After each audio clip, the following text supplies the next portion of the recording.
everybody. Frank Noll here again with another edition of Road Noise. I have a special guest today, Mr. Matt Chapman. If you're an aviation enthusiast, you probably have heard him one way or another through his full-scale air show abilities, U.S. World Team member in international competition, and a pretty good modeler. I mean, really good.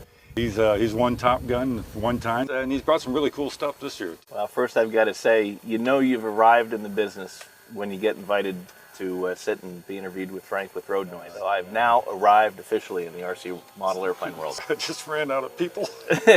No, just kidding, kidding. There you go. Well, nice seeing you all.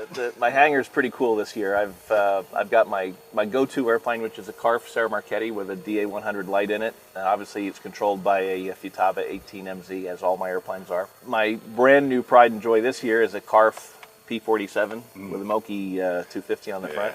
Scale prop. Frank got a turn at it yesterday and gave it a 2 thumbs up. Loved flying it. Did some cool formation flying with a buddy of his and another P47. I think Frank showed him up a little bit. And then here in about an hour, my new Skygate Hawk is being delivered by Marvin Alvarez down in Miami. He and his dad put this thing together for me. Based on the photographs, it looks like it's going to be a spectacular airplane. Really looking forward to getting hold of that. And, the whole flight line's waiting to see it. Yeah. There's already been inquiries and maybe even a few offers to buy it already, but you can't sell an airplane you haven't flown yet.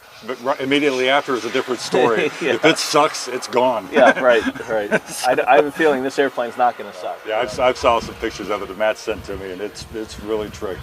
Yeah, I'm looking forward to it myself, just to see the thing. Just to see the thing, right? Yeah, just He's to see chomping the thing. at the bits to go put a few laps on it. Every year there's things here that you've got to have. I've got to keep it under control, though. A couple years ago, I got a little out of hand with my buying and got way too many projects going. They're all behind me now. I want to finish my J3 Cub project. I've got a full-scale 1941 Cub that I'm restoring. I'd like to get that finished or very close to it before taking on another project. I'm in the early stages of another Top Gun project, a Cessna 140 model, scratch built, scratch designed. But it's still way in the bones, in pieces.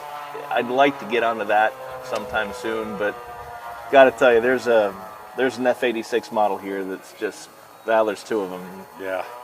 It's got my name on it, but not anytime in the near future. This is one of those bucket list things. If you're an RCer, you got to make the attempt to get here. There's so much to see, even if you're not flying. We have a nice little lake down there. We have some guys flying floats. We've got race boats. We've got an electric flight line. We've got a 3D flight line. I think last year they had 1,800 some pilots registered. So it's the model airplane equivalent to Oshkosh. It's a bucket list destination. If you like airplanes, if you like models, if you like helicopters, or if you just like cool places, what Pat Hartness and his team here have done at Triple Tree is nothing short of amazing. They're making a commitment to the future, not only of Triple Tree, but to the youth and STEM, to get kids involved in science, technology, and engineering and whatnot. And they've got some workshops back here. They're going to have camps. They've got a restoration center, and it's all to bring kids in and get them going in the right direction with aviation and like I said, with STEM. Yeah. Pretty neat place.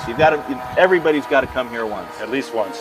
And the beauty of it, he's turned it into a foundation which will guarantee the extension of the life of the place and have our kids and grandkids and everybody to come down here and have a chance to enjoy this place.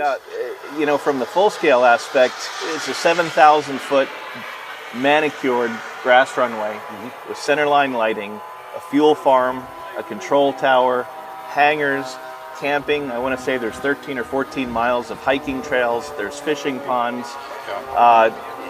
And the fly-in they do here every year, it started very small, a dozen or so airplanes.